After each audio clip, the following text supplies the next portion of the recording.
and they make everybody better. This is Daniel Jones in a nutshell, and this is why I like him. His great height at 6'5" for the NFL.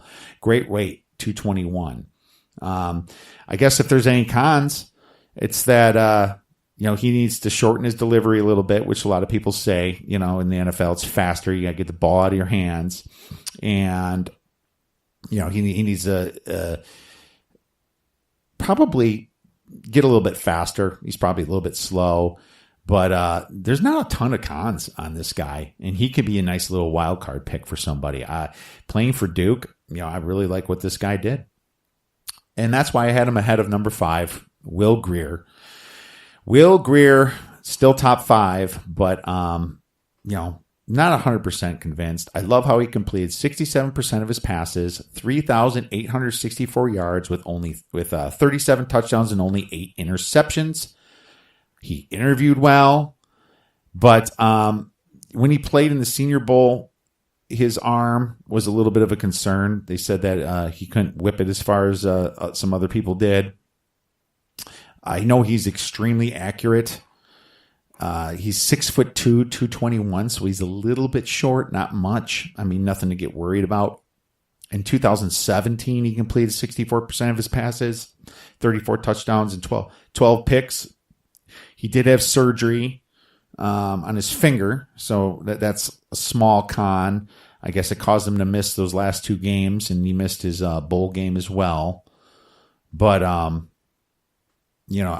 got to tell you, Will Grier is a winner. He won. I loved how he won that game when he played against Texas. Right at the very end, he was in that game in Texas and threw that touchdown, perfect over-the-shoulder throw with the last minute. So he's a gamer. He's definitely well-deserving of being in the top 5. I think he's very accurate, but there is concerns about his arm strength. And I guess the other concern, he played against Big 12 defenses. Number 6, I have Gardner Minshew from Washington State. Oh, yeah, baby. 6'0", 225, decent arm. The pro is obviously his mustache is the biggest pro. The fact that he had the balls to wear a mustache and make everybody in Washington State, Pullman area, grow mustaches was probably his biggest asset right there. But it kind of shows how he's a leader, a fun guy.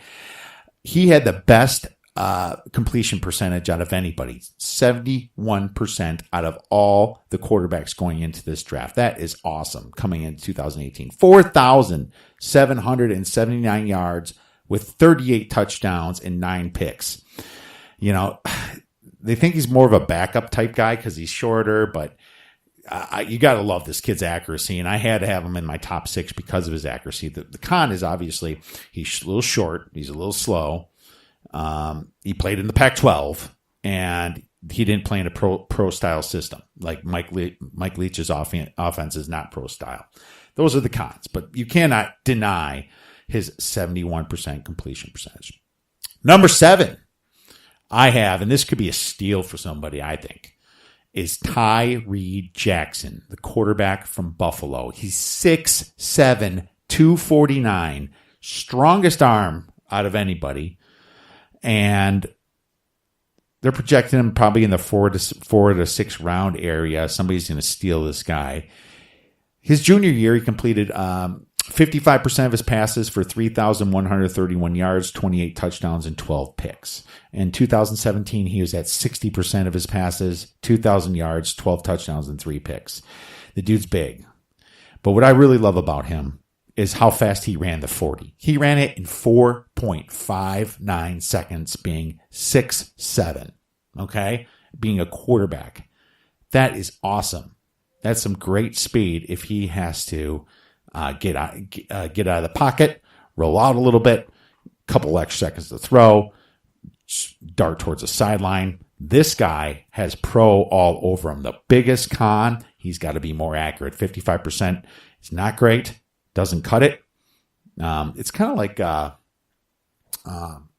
Josh Allen was when he came into Buffalo out of Wyoming. He had a terrible arm, but as you can see how well he scrambled, Tyree Jackson could be another guy like him, possibly even better though. He's I guess the other con he played in the MAC, but they did resurrect the Buffalo team, him and Lance Leopold, their coach. So Tyree Jackson could be an absolute steal at this guy's size, speed. The other con, I guess, is that he tends to fold a little bit. He let some teams back in the game. Northern Illinois caught them, and he could not come over the top in the fourth quarter, and they ended up losing that game. That would have won the MAC championship. And so, there's a few cons there, but this dude's size and NFL ability, I think Tyree Jackson is going to be an absolute steal for somebody. Moving into number 8, I have Ryan Finley from NC State, 6'4", 213, decent arm, decent speed. Finley, 67% of his passes he completed and 4,000 yards with 25 touchdowns and 11 picks. Very accurate passer. Didn't make mistakes. Great game manager. You gotta love this guy's size and how he helped NC State. I mean, NC State probably went a lot farther than they would have without this guy. I think that he also completed 60% of his passes in 2016. 2017, it was 65% of his passes. I'm just looking at the stats. He did very well. You gotta love this guy. Accurate passer. 6'4" is NFL size for sure. And he can scramble. Cons, there's a few things that Finley could stand to improve. Field vision is at the next level. That's what they say. There's some open guys he's missed. He also tends to lock his eyes on his primary receiver, which obviously causes interceptions. The safeties love to read quarterbacks' eyes. He's got to work on that a little bit. But otherwise, he's been fantastic. Like I said, good touchdowns to interception ratio. This guy could be another wild card with his size and his smarts going into the NFL. Number 9, Trace McSorley, quarterback from Penn State. 6'0", weight 200 pounds, a little bit weaker of an arm. This is one of the guys that kind of hurt himself, I think. I think if he went out the year before, he would have been a higher draft pick. So they're wondering if he's going to make this 7 rounds. He could be a free agent. I think he will. Personally, in my rankings, I have him higher than many other people, and I put him at 9. He's got the ability to burn people with his legs. He's fast, possibly one of the fastest quarterbacks coming out. In 2017, he had a 65% passing rating, 3,228 yards with 26 touchdowns and 8 interceptions. But the problem is that 2018, he took a big step down. He only completed 53% of his passes, 2,530 yards with 18 touchdowns and 7 interceptions. It was a huge letdown. And I think part of that reason is because he didn't have Saquon Barkley there to dump it off to. I think he lost some of his key pass catchers from that 2018 draft. But the kid is gritty. You see him win big games. How he came back against Wisconsin in the Big Ten championship game. That was back in 2016. He just had that bad year, but he can be extremely dangerous. And to be honest with you, his skill set is really like a Cliff Kingsbury type offense. I think he'd be a good backup to Andy Reid as well, to Patrick Mahomes. This kid could be a steal coming in because he's a gamer.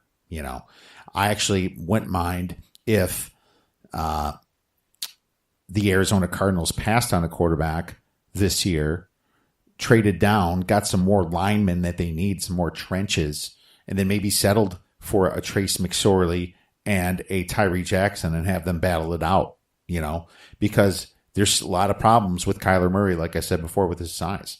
So McSorley might find himself a home here in the NFL, but we're not so sure if he's going to get drafted. And finally, number 10, I have Clayton Thorson, quarterback from Northwestern, 6'4", 222 pounds. Man, this kid wins, okay? He completed 61% of his passes, 3,183 yards with 17 touchdowns and 15 interceptions. Kind of a lot of picks, but look at who he was playing with, He also had 9 rushing touchdowns. That high ankle sprain cost him playing in the Senior Bowl, but a lot of people have him possibly as a mid-round pick here, mid-third round, fourth round, something like that. He played very well against Michigan. They barely lost that game. Dominated Michigan State. He won against Wisconsin. He beat Iowa. He won their bowl game against Utah. Had that hell of a comeback against Nebraska in overtime and won that game. Came back at the end of the fourth and in overtime to win that. And Nebraska was so hungry for their first win. His accuracy is excellent. His size is great. I got to tell you, this kid could be the biggest steal of the draft just because of how smart he is, how well he wins, his size, and the fact that he it has some great potential.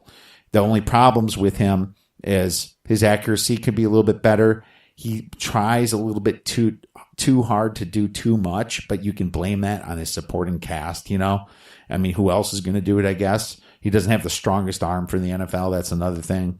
But you really can't fault him for what he has to do to make some of those plays in those 15 interceptions because he didn't have any talent around him playing in the Big Ten. The fact that they made the Big Ten championship game was because of this kid, and that's pretty impressive to me. I think Clayton Thorson deserves to be my 10th ranked 10th ranked quarterback. Runners up are Jarrett Stidham, playing for Auburn. Now, he didn't have the greatest offensive line, but completing 61% of his passes for Auburn, 18 touchdowns, 5 interceptions was kind of meh.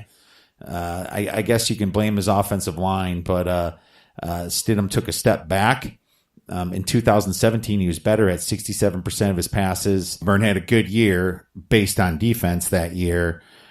Stidham's just a little short at 6'2", so, that's why he's my 11th, but he was close to 10th for me. You also have Brett Rippon from Boise State, 6'1", 210. He did pretty well last year. He's going to be probably a walk-on. Nick Fitzgerald, he was 6'4". He's only completed 52% of his passes. He was more of a running quarterback type guy. Maybe like the Ravens will try him out for their style of offense. He's possible to go there. And the last one I want to touch on that really ruined his draft stock was Jake Browning. He did complete 65% of his passes for 3,192 yards, 16 touchdowns, and 10 picks. But, he was better before. In 2017, he completed 69% of his passes. And he kind of regressed as well. But he's only 6'1", and so people aren't going to go too crazy about him. But hell, I'd try this kid out. A couple years back, he made the playoffs with Washington, and when he had some receivers around him like Ross III, the kid definitely looked really good. So maybe it was the players around him, but just thought I'd mention another person in Jake Browning that might be in the NFL that hurt his stock a little bit. All right, that's it for our podcast and recap. We're going to take Texas at 30-1 to win the NCAA championship. Would hedge that if they make the playoffs. If you have any questions for me, please tweet us at the Odds Breakers. Have a great weekend and go get some winners.